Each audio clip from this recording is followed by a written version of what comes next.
بڑی پیاری حدیث سنانے جا رہا ہوں. حدیث اس طرح. پہلے ایک اور حدیث سناتا ہوں، اس کے بعد اس حدیث کے اوپر آتا ہوں.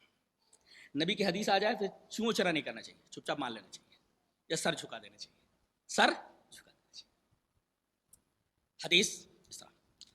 وعن الزبیر ابن عربی قال سأل رجل ابن عمر رضی اللہ تعالی عنہما عن استلام الحجر فقال رأيت رسول الله صلى الله عليه وسلم يستلمه ويقبله قال قلت أرأيت إن زحمت أرأيت إن غلبت قال اجعل أرأيت باليمن رأيت رسول الله صلى الله عليه وسلم يستلمه ويقبله رواه البخاری فی کتاب الحج. حضرت امام بخاری اس حدیث پاک کو ایسے کتاب الحج کے اندر لائے.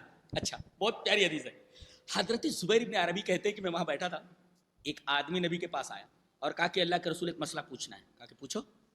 کہا کہ وہ حجر اسود کے ساتھ کیا کیا جائے؟ تو نبی کریم صلی اللہ علیہ وسلم نے فرمایا، ہاں حضرت ابن عمر کے پاس یہ آدمی آتا ہے اور کہتا ہے کہ حجر اسود کے ساتھ کیا کیا جائے. کس سے پوچھ رہا ہے؟ ابن عمر سے. ابن عمر کہہ رہے ہیں کہ میں نے نبی کریم صلی اللہ علیہ وسلم کو دیکھا. اب دیکھو یہ بھی حوالہ دے رہے ہیں، رأیت رسول اللہ صلی اللہ علیہ وسلم یستلمہ ویقبلہ، یعنی صحابی بھی اپنی طرف سے کوئی بات نہیں بولتا تھا. میں یہ مسئلہ پوچھ رہے ہیں کہ حجر اسود کے ساتھ کیا کیا جائے. حضرت ابن عمر جواب دے رہے ہیں رأیت رسول اللہ صلی اللہ علیہ وسلم یستلمہ ویقبلہ، میں نے دیکھا کہ نبی کریم صلی اللہ علیہ وسلم یا تو چھوتے تھے یا تو اس کو بوسہ دیتے تھے. اگر بوسہ دینے کا موقع نہیں ملتا تھا تو چھوتے تھے، اس کی طرف ہاتھ اٹھا دیتے تھے. بس یہ ہو گیا. حدیث آ گئی نا کہ نبی کریم صلی اللہ علیہ وسلم حجر اسود کے ساتھ دو کام کرتے تھے، ایک تو بوسہ دیتے تھے اور بوسہ دینے کا وقت نہیں ملتا تھا تو چھو دیتے تھے یا اس کی طرف ہاتھ اٹھا دیتے تھے. خلاص. اب آگے دیکھو کیا بول رہا ہے یہ جو ابن عمر سے پوچھ رہا ہے. حدیث آ جانے کے بعد کہتا ہے ارأیت ان زحمت، اچھا یہ بتائیے اگر بھیڑ ہو جائے تو.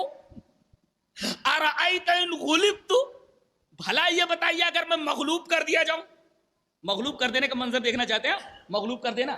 وہ کچھ ہوتے ہیں، وہ کالے لڑکے ہوتے ہیں، پتہ نہیں کہاں کے گاتے ہیں، سب بڑے طاقتور ہوتے ہیں. وہ ایک جنون رہتا ہے حجر اسود کو بوسہ دینے کا، وہ یوں ہاتھ ڈالتے بھیڑ میں ایسے اور اس کے بعد یوں ایسے پوری بھیڑ کو الگ کر دیتے. اتنی قوت ہوتی ہے ان کے اندر، جبکہ یہ کرنا درست نہیں ہے. حجر اسود کو بوسہ لینے کے لیے دوسروں کو تکلیف پہنچانا یہ جائز نہیں ہے. وہ کیا کرتے ہیں؟ ایسے ہاتھ ڈالتے بھیڑ میں اور اتنے طاقتور ہوتے ہیں، ایسے بھیڑ کو الگ کر دیتے ہیں اور اس کے بعد حجر اسود کو بوسہ لے کر آگے بڑھ جاتے ہیں. تو یہ مغلوب کر دینا ہے. ارأیت ان غلبت، وہ کہہ رہے بھیڑ ہو جائے تو. ارأیت کا مطلب بھلا بتائیے تو. ارأیت ان زحمت، تو بھلا بتائیے اگر میں بھیڑ میں پھنس جاؤں تو، بھیڑ ہو جائے تو. ارأیت ان ارأیت دو بار کہا اس نے. یہ ہو جائے تو، یہ بتائیے تو. کدھر سے آیا؟ بولے یمن سے. بولے اجعل ارأیت بالیمن، یا ارأیت تو یہ بولا یمن میں رکھ کے آ جا. رأیت رسول اللہ صلی اللہ علیہ وسلم یستلمہ ویقبلہ، بس حدیث آ گئی نا.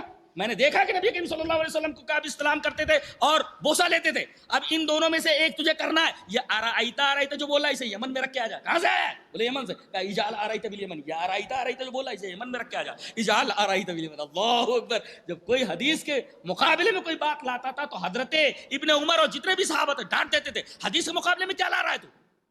یہ سب آئے مائیں شاہ ایک طرف رکھ دے.